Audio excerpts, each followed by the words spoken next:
Hello everyone, welcome new study जी के platform में। आज के सेशन में भी हम लोग मैराथन क्लास देखेंगे जो कि CUT BHU B.Ed से रिलेटेड है और ये सोशल साइंस ग्रुप के स्टूडेंट के लिए है मैराथन क्लास। और यदि अभी तक आपने हमारे सोशल साइंस ग्रुप के most important question practice set को नहीं दिखा है तो डिस्क्रिप्शन में लिंक रहेगा, वहाँ पे जाके आप चेकआउट करके देख सकते हैं। तो आइए स्टार्ट करते हैं। 19वीं शताब्दी के मध्य में बंगाल में हुए विधवा पुनर्विवाह के मुख्य समर्थक कौन थे? ऑप्शन ए राजा राम मोहन राय, ईश्वरचंद्र विद्यासागर, देवेंद्रनाथ टैगोर या रामाबाई। तो बंगाल में हुए विधवा पुनर्विवाह के जो समर्थक थे उनका नाम था ईश्वरचंद्र विद्यासागर। और राजा राम मोहन राय ने ब्रह्म समाज की स्थापना की थी। किसकी? ब्रह्म समाज की। एमआर शून्य होता है यदि मांग की लोच होती है। ऑप्शन इकाई से अधिक, इकाई के बराबर, इकाई से कम या शून्य। तो जब एमआर शून्य होता है तब होता है जब मांग की लोच जो होती है वे होती है इकाई के बराबर। जब मांग की लोच इकाई के बराबर होती है तो एमआर क्या होता है? शून्य होता है। अगला क्वेश्चन है कि निम्नलिखित में से कौन सा रूपांतरित शेल है? ऑप्शन है बेसाल्ट, शेल, लाइमस्टोन या चूना पत्थर जिसे कहा जाता है, या संगमरमर। तो जो कायांतरित शेल है वे है ऑप्शन नंबर 4 संगमरमर। संगमरमर को ही कायांतरित रूपांतरित शेल कहते हैं। नेक्स्ट क्वेश्चन है कि वायुमंडल के संगठन में ऑक्सीजन का क्या प्रतिशत है? ऑप्शन है 70%, 30%, 21% या 15%। तो वायुमंडल में जो ऑक्सीजन का प्रतिशत है वह है ऑप्शन नंबर 3 21%। निम्न में से कौन समवाहिनी वर्षा का क्षेत्र है? ऑप्शन है भूमध्य रेखी, भूमध्य सागरी, टेगा या सवाना। तो जो इसका राइट आंसर है कि समवाहिनी वर्षा के क्षेत्र जो होता है वो होता है भूमध्य रेखी। Option number 1। भूमध्य सागरी नहीं होगा बल्कि भूमध्य रेखी होगा। नेक्स्ट क्वेश्चन देखते हैं कि सर्वाधिक लवणता पाई जाती है किस सागर में? ऑप्शन है बेरिंग सागर में, चीन सागर में, मृत सागर में या लाल सागर में। तो जो सबसे अधिक लवणता पाई जाती है वे पाई जाती है ऑप्शन नंबर 3 मृत सागर में। नेक्स्ट क्वेश्चन है कि निम्नलिखित में से कौन सी ठंडी महासागरीय जलधारा है? ऑप्शन है गल्फ स्ट्रीम, ब्राजील धारा, कनारी धारा या क्यूरेशिया धारा। तो जो इसका राइट आंसर है कि ठंडी महासागरीय जलधारा जो है वह है ऑप्शन नंबर 3 कनारी धारा। और गल्फ स्ट्रीम, ब्राजील धारा और क्यूरेशिया क्या है? ये है आपकी गर्म धारा, जबकि कनारी क्या है? आपकी ठंडी जलधारा है। नेक्स्ट क्वेश्चन है कि वायुमंडलीय परतों को जिसमें मौसमी घटनाएं सर्वाधिक सुस्पष्ट होती है क्या कहलाती है? ऑप्शन है क्षोभ मंडल, आयन मंडल, समताप मंडल या क्षोभ सीमा। तो वायुमंडलीय परत को जिसमें मौसमी घटनाएं सबसे अधिक सुस्पष्ट रूप से दिखाई देती है वे ऑप्शन नंबर 1 क्षोभ मंडल में पाई जाती है। और समताप मंडल में क्या होता है? तापमान समान होता है, इसलिए यह जगह जो होता है समताप मंडल वायुयान उड़ाने के लिए आदर्श मंडल माना जाता है। नेक्स्ट क्वेश्चन है कि मलेशिया में स्थानांतरित कृषि को क्या कहते हैं? ऑप्शन है चेना, टांगिया, टमराल या लदांग। तो इसका राइट आंसर हो जाएगा option number 4 ladang. Next question है कि विश्व व्यापार संगठन जिसे WTO कहा जाता है कब औपचारिक रूप से लागू हुआ? मतलब कब इसकी स्थापना हुई? ऑप्शन है 1 जनवरी 1995, 15 दिसंबर 1993 में, 15 अप्रैल 1994 में या 17 दिसंबर 1992 में। तो जो इसका राइट आंसर हो जाएगा वह होगा ऑप्शन नंबर 1 1 जनवरी 1995 में WTO विश्व व्यापार संगठन की स्थापना हुई थी। नेक्स्ट क्वेश्चन है कि कोयले का कौन सा किस्म सबसे ऊंची श्रेणी की होती है? ऑप्शन है लिग्नाइट प्रकार का कोयला, एंथ्रासाइट, बिटुमिन्स या पीट। तो सबसे ऊंची श्रेणी का जो कोयला होता है वह इसका नाम है ऑप्शन नंबर 2 एंथ्रासाइट। एंथ्रासाइट जो कोयला होता है ये सबसे उच्च श्रेणी का होता है। नेक्स्ट क्वेश्चन है कि इंदिरा गांधी नहर किस राज्य की जीवन रेखा मानी जाती है? ऑप्शन है पंजाब, राजस्थान, मध्य प्रदेश या हरियाणा। तो जो इसका राइट आंसर हो जाएगा वो option number 2 Rajasthan. Next question है कि किस सम्राट के संरक्षण में तीसरी बौद्ध संगति हुई? ऑप्शन है अजातशत्रु, कलाशोक, अशोक या कनिष्क। तो तीसरी बौद्ध सभा या संगति के बारे में पूछा जा रहा है, तो जो इसका राइट आंसर हो जाएगा वो होगा ऑप्शन नंबर 3। अशोक के समय ही तीसरी बौद्ध संगति हुई थी, और जो पहली संगति हुई थी वे अजातशत्रु के समय हुई थी, दूसरी हुई थी कालाशोक के समय, तीसरी हुई थी अशोक के समय, और जो चौथी हुई थी वो हुई थी कनिष्क के समय। ये कनिष्क वाला जो हुआ था ये प्रथम शताब्दी में हुआ था, और ये हुआ था कुंडल वन में। लीग का गठन कब हुआ? ऑप्शन है 1908 में, 1906 में, 1907 में या 1910 में। तो जो इसका राइट आंसर हो जाएगा कि मुस्लिम लीग का जो गठन हुआ था ऑप्शन नंबर 2 1906 में। नेक्स्ट क्वेश्चन है कि बाबर और राणा सागा के बीच युद्ध को क्या कहा जाता है? ऑप्शन है चंद्री का युद्ध, हल्दी घाटी का युद्ध, खानवा का युद्ध या इनमें से कोई नहीं। तो जो इसका राइट आंसर हो जाएगा वो होगा ऑप्शन नंबर 3 खानवा की युद्ध। बाबर और राणा सागर के बीच जो युद्ध हुआ था उसे खानवा के युद्ध के नाम से जाना जाता है। नेक्स्ट क्वेश्चन है कि निम्नलिखित में से कौन गवर्नर जनरल ने पिंडारियों और पठानों का दमन किया? ये पिंडर नहीं होगा, पिंडारियों होगा। पिंडारियों और पठानों का दमन किया। ऑप्शन है Lord William Bentinck, Lord Amherst, Lord Dalhousie या लॉर्ड हेस्टिंग्स। तो जो इसका राइट आंसर हो जाएगा वह होगा ऑप्शन नंबर 4 लॉर्ड हेस्टिंग ने पिंडारियों और पठानों का दमन किया। नेक्स्ट क्वेश्चन है कि निम्नलिखित क्रांतिकारियों में से किसने अमेरिका में गदर पार्टी की स्थापना की? ऑप्शन है भूपेंद्र नाथ दत्त, लाला हरदयाल, सरदार अजीत सिंह या गणेश सावरकर। तो अमेरिका में गदर पार्टी की स्थापना हुई थी, तो जिसके संस्थापक थे ऑप्शन नंबर 2 लाला हरदयाल। अगला क्वेश्चन है कि कांग्रेस ने अपने किस अधिवेशन में पूर्ण स्वराज का अपना ध्येय घोषित किया था? ऑप्शन है मद्रास अधिवेशन 1927, कलकत्ता अधिवेशन 1928, लाहौर अधिवेशन 1929 या इलाहाबाद अधिवेशन 1930। तो जो इसका राइट आंसर हो जाएगा यह होगा ऑप्शन नंबर 3 लाहौर अधिवेशन 1929। नेक्स्ट क्वेश्चन है कि निम्नलिखित में से किसने पटना नगर की स्थापना की? ऑप्शन है शेर शाह ने, अलाउद्दीन हुसैन शाह ने, अकबर ने या इब्राहिम लोदी ने। तो जो इसका राइट आंसर हो जाएगा पटना नगर की जो स्थापना किया था वह था शेर शाह सूरी ने। नेक्स्ट क्वेश्चन है कि दिल्ली के लाल किला का निर्माण किसने कराया था? ऑप्शन है अकबर ने, जहांगीर ने, औरंगजेब ने या शाहजहां ने। तो इसका जो सही उत्तर होगा वह होगा शाहजहां ने।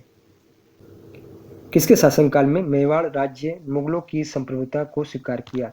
ऑप्शन है अकबर, शाहजहां, औरंगजेब या ऑप्शन नंबर 4 जहांगीर। तो इसका राइट आंसर होगा ऑप्शन नंबर 4 जहांगीर के शासनकाल में मेवाड़ राज्य ने मुगलों की संप्रभुता को स्वीकार किया। नेक्स्ट क्वेश्चन है कि जहांगीर ने किस गुरु को खुसरो की सहायता करने के आरोप में मृत्युदंड दिया? ऑप्शन है गुरु तेग बहादुर, गुरु हरगोबिंद सिंह, गुरु अर्जुन देव सिंह या गुरु गोविंद सिंह। तो जो इसका राइट आंसर हो जाएगा ऑप्शन नंबर 3 गुरु अर्जुन देव को मृत्युदंड दिया था जहांगीर ने, किस लिए? खुसरो की सहायता करने के आरोप में। नेक्स्ट क्वेश्चन है किस मुगल सम्राट का राज्याभिषेक 2 बार किया गया? ऑप्शन है हुमायूं, शाहजहां, जहांगीर या औरंगजेब। तो जो इसका राइट आंसर हो जाएगा वो ऑप्शन नंबर 4 औरंगजेब का राज्याभिषेक 2 बार किया गया। नेक्स्ट क्वेश्चन देखते हैं कि मुगल काल में वह कौन सी पहली इमारत थी जो पूर्णतः संगमरमर से बनी हुई थी? हुमायूं का मकबरा, अकबर का मकबरा, शाहजहां का मकबरा या इतामुद्दौला का मकबरा।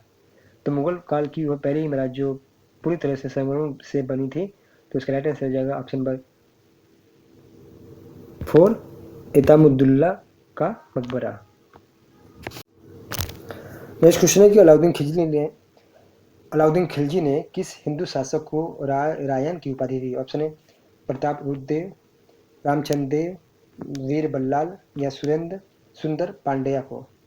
तो जो इसका राइट आंसर हो जाएगा वो होगा ऑप्शन नंबर 2 रामचंद्र देव को अलाउद्दीन खिलजी ने रायन की उपाधि प्रदान की। नेक्स्ट क्वेश्चन देखते हैं कि भागवत धर्म का निम्न में से कौन दार्शनिक संप्रदाय था?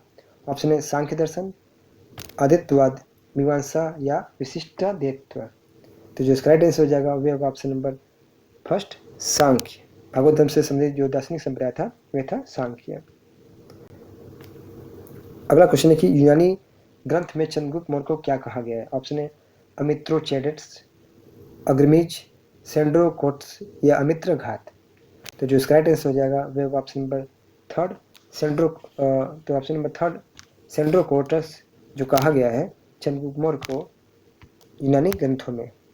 अर्थशास्त्र में उल्लिखित सीता अध्यक्ष किस विभाग के अध्यक्ष थे? ऑप्शन है किसी विभाग, टकसाल, टकसाल या नौसेना। तो अर्थशास्त्र में उल्लिखित जो सीता अध्यक्ष विभाग था उसके अध्यक्ष थे ऑप्शन नंबर फर्स्ट कृषि विभाग से। गुप्त शासन काल में वो कौन सा स्थान कला गुप्त शासन काल में कौन सा स्थान कला का प्रमुख केंद्र था? ऑप्शन है सारनाथ, अमरावती, एलोरा या सांची। तो जो इसका राइट आंसर हो जाएगा ऑप्शन नंबर फर्स्ट सारनाथ।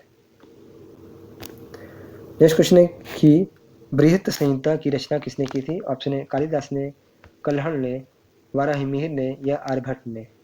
तो जो इसका राइट आंसर होगा ऑप्शन नंबर थर्ड, वाराहिमिहिर ने बृहत संहिता की रचना की थी। गुप्त मौर्य अपने जीवन के अंतिम वर्षों में एक जैन साधु के साथ दक्षिण भारत चला गया। उस साधु या जैन मुनि का क्या नाम था? ऑप्शन है हरिभद्र, भद्रबाहु, स्थलबाहु या हेमचंद्र। तो जो इसका राइट आंसर हो जाएगा वह होगा ऑप्शन नंबर टू, भद्रबाहु के साथ चंद्रगुप्त अपने अंतिम समय में दक्षिण भारत की ओर चला गया। नालंदा विश्वविद्यालय का अंत हुआ क्योंकि राज्य संरक्षण नहीं दिया गया, वहाँ विद्वान उदासीन रहे, या भारत में बौद्ध धर्म विलीन हो गया, या बौद्ध विद्वान आपस में अर्थहीन वाद विवाद में उलझे रहे। तो जो इसका राइट आंसर हो जाएगा ऑप्शन नंबर फर्स्ट, राज्य संरक्षण नहीं प्राप्त होने की वजह से नालंदा विश्वविद्यालय का अंत हो गया। नालंदा विश्वविद्यालय के जो संस्थापक थे वे शकादित्य जिसे कुमार गुप्त कहा जाता है ये थे। नेक्स्ट क्वेश्चन है कि हुड़ों ने भारत पर किसके समय आक्रमण किया था? ऑप्शन है गुप्त के समय, मौर्यों के समय, पलाश के समय या सेन के समय। तो जो इसका राइट आंसर हो जाएगा ऑप्शन नंबर फर्स्ट, गुप्तों के समय हुड़ों ने भारत पर आक्रमण किया था। कि हर्षवर्धन प्रत्येक 5 वर्ष पर मेले का एक आयोजन करता था। ऑप्शन है थानेश्वर में, कन्नौज में, प्रयाग में या बनारस में। तो जो इसका राइट आंसर हो जाएगा वह होगा ऑप्शन नंबर थर्ड, प्रयाग में हर्षवर्धन प्रत्येक 5 वर्ष बाद एक मेले का आयोजन करता था। मंसबदार प्रणाली किसने आरंभ की थी? मंसबदार प्रणाली किसने आरंभ की थी? ऑप्शन है बाबर ने, शेर ससुरी ने, अकबर ने या हुमायूं ने। तो जो इसका राइट आंसर हो जाएगा वो ऑप्शन नंबर थर्ड, अकबर ने ही मंसबदार प्रणाली को आरंभ किया था। अगला क्वेश्चन है कि गुरु अर्जुन देव को जहांगीर ने 1605 ईस्वी में किसके कहने पर मृत्युदंड दिया था? ऑप्शन है शाहजादा खुसरो ने, चंदू शाहन के, मान सिंह या अशफाक खान। तो जो इसका राइट आंसर हो जाएगा option number two, Chandu Shah के कहने पर जहांगीर ने गुरु अर्जुन देव को मृत्युदंड दिया था।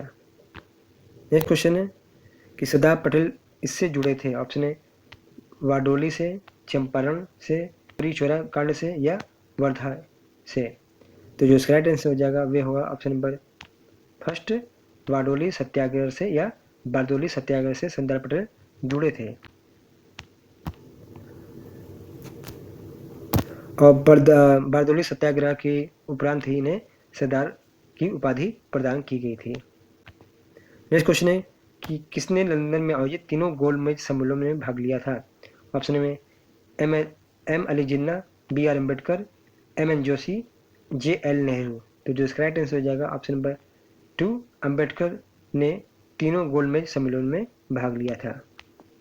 अगला क्वेश्चन है कि निम्नलिखित में से कौन सामान्यतः लोकमान्य के नाम से जाने जाते हैं? ऑप्शन है महात्मा गांधी, मोतीलाल नेहरू, बाल गंगाधर तिलक या जवाहरलाल नेहरू।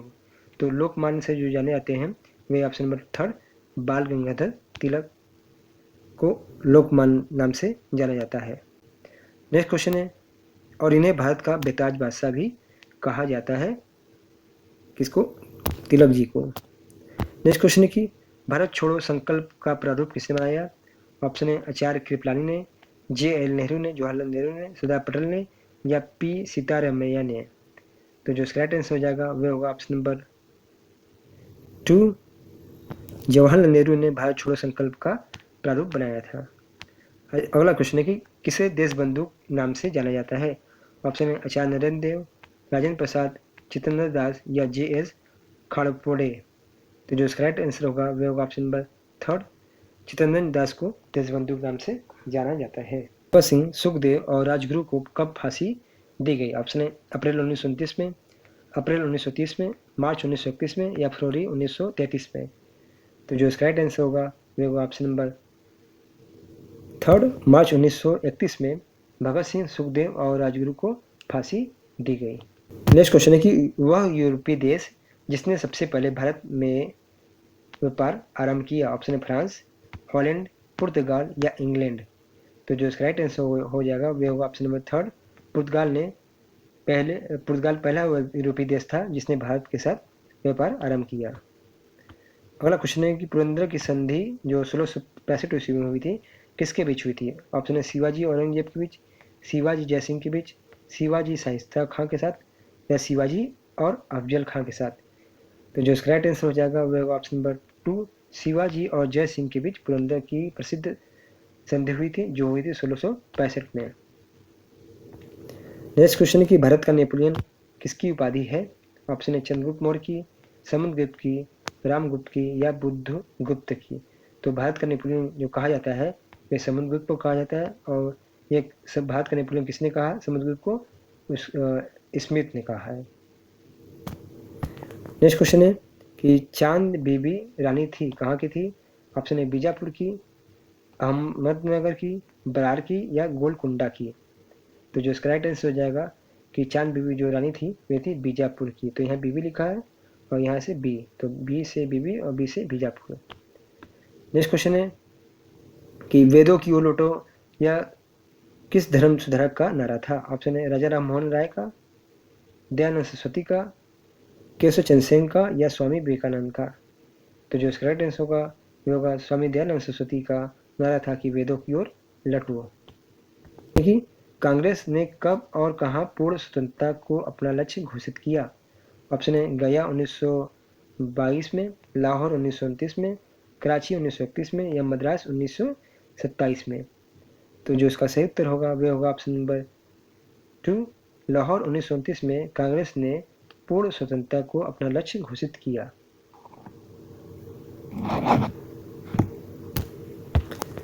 दूसरा क्वेश्चन है कि पाकिस्तान शब्द का पहली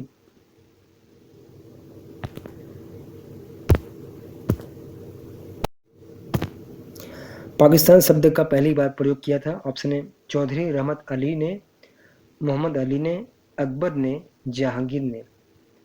तो जो इसका सही उत्तर होगा वह होगा चौधरी रहमत अली ने पाकिस्तान शब्द का पहली बार प्रयोग किया था। दूसरा क्वेश्चन है कि बंगाल के विभाजन कब हुआ था? ऑप्शन है 1906 ईस्वी में, 1904 ईस्वी में, 1905 ईस्वी में या 1911 ईस्वी में। बंगाल का विभाजन बताना है आपको। तो जो इसका सही उत्तर होगा वह होगा ऑप्शन नंबर थ्री, 1905 ईस्वी में बंगाल का विभाजन हुआ था। और किसके समय हुआ था? लॉर्ड कर्जन के समय। अगला क्वेश्चन है कि सती प्रथा का अंत किसने किया? ऑप्शन है डलहौजी ने, बेंटिक ने, वेलेजली ने या वारेन हेस्टिंग ने। तो सती प्रथा का जो अंत किया था वे किया था बेंटिक ने। और किसके सहयोग से किया था? राजा राम मोहन राय के सहयोग से किया था। अगला क्वेश्चन है कि प्रथम तराइन का युद्ध कब हुआ? ऑप्शन है 1191 ईस्वी में, 1193 ईस्वी में, 1192 ईस्वी में या 1195 ईस्वी में। तो तराइन का जो युद्ध हुआ था वह हुआ था 1191 ईस्वी में हुआ था। और किनके बीच हुआ था? मोहम्मद गोरी और पृथ्वीराज चौहान के बीच में हुआ था, जिसमें पृथ्वीराज चौहान ने मोहम्मद गोरी को बुरी तरह से पराजित किया था। नेक्स्ट क्वेश्चन है कि किस बौद्ध संगति में बौद्ध धर्म हीनयान और महायान शाखा में बढ़ गया? ऑप्शन है पहली संगति में, तीसरी संगति में, दूसरी संगति में या चौथी संगति में। अगला प्रश्न है कि पहली रेलवे लाइन भारत में किसके समय बिछाई गई थी? ऑप्शन है डलहौजी के समय, लॉर्ड मेयो के समय, लॉर्ड वेलेस्ली के समय, लॉर्ड कैनिंग के समय। तो जो इसका सही उत्तर होगा वह होगा option number one, Lord Dalhousie के समय भारत में पहली बार रेलवे लाइन बिछाई गई थी। और ये 1853 में बिछाई गई थी रेलवे लाइन। और ये जो 1853 में भारत में पहली बार रेलवे लाइन मुंबई से लेकर थाने तक बिछाई गई थी। भारत में सिविल सेवा का किसने आरंभ किया था या जनक कौन था? ऑप्शन है लॉर्ड डलहौजी ने, लॉर्ड रिपन ने, लॉर्ड हेस्टिंग्स ने या लॉर्ड कॉर्नवालिस ने। तो जो इसका सही उत्तर हो जाएगा भारत में सिविल सेवा का जो जनक था वे था लॉर्ड कॉर्नवालिस ने। कि भारत के प्रथम ICS जो थे वे देवेंद्रनाथ के पुत्र सत्येंद्रनाथ टैगोर थे। ये क्वेश्चन पूछा जा सकता है कि भारत के प्रथम ICS कौन थे? वे थे सत्येंद्रनाथ टैगोर। मुगल सम्राटों में चित्रकला का पारखी कौन था? ऑप्शन है अकबर, जहांगीर, शाहजहां या हुमायूं। तो मुगल काल में जो चित्रकला का पारखी था वे था जहांगीर था। और शाहजहां कौन था? शाहजहां स्थापत्य कला का राजकुमार था। क्या था? स्थापत्य कला का राजकुमार। और जहांगीर था चित्रकला का पारखी, या चित्रकला उसके काल में बहुत फली फूली थी। नेक्स्ट क्वेश्चन है कि मुद्रास्फीति अन्यायपूर्ण है और मुद्रा संकुचन अनुपयुक्त है, इन दोनों में मुद्रा संकुचन अधिक बुरा है। यह कथन किसका है? किन्स का, फ्रीडमैन का, रॉबर्टसन का या मार्शल का? तो जो इसका सही उत्तर होगा वे होगा ऑप्शन नंबर 1। किन्स ने यह कथन कहा था कि मुद्रास्फीति अन्यायपूर्ण है और मुद्रा संकुचन अनुपयुक्त है, लेकिन इन दोनों में से सबसे जो बुरा है वे मुद्रा संकुचन है। अगला क्वेश्चन है कि व्यापार की शर्तें को निम्न प्रकार बताया जा सकता है। पहला है व्यापार शर्तें बराबर आयात मूल्य बटा निर्यात मूल्य। व्यापार शर्तें बराबर निर्यात मूल्य बटा आयात मूल्य। व्यापार की शर्त बराबर निर्यात मूल्य बटा निर्यात मांग बटा निर्यात मूल्य। व्यापार की शर्त बराबर आयात पूर्ति बटा निर्यात मांग। तो व्यापार की शर्तें जो होती हैं वे होती है ऑप्शन नंबर 2, व्यापार की शर्तें बराबर निर्यात मूल्य बटा आयात मूल्य। क्या होगा? निर्यात मूल्य बटा आयात मूल्य। लास्ट क्वेश्चन आप लोग देख लीजिए लास्ट का, कि भारत में हरित क्रांति शब्द किसने प्रयोग किया? Doctor Manmohan Singh, doctor V Kurien, doctor MS Swaminathan या डॉक्टर विलियम गाडे। तो भारत में जो हरित क्रांति शब्द का प्रयोग किया था वे किया था doctor MS Swaminathan. Doctor MS Swaminathan हरित क्रांति के जनक भी माने जाते हैं। और डॉक्टर V कुरियन ये कौन थे? ये श्वेत क्रांति के जनक माने जाते हैं या दूध क्रांति के जनक माने जाते हैं। तो चैनल को लाइक, सब्सक्राइब और शेयर जरूर कीजिएगा। मिलते हैं नेक्स्ट वीडियो में।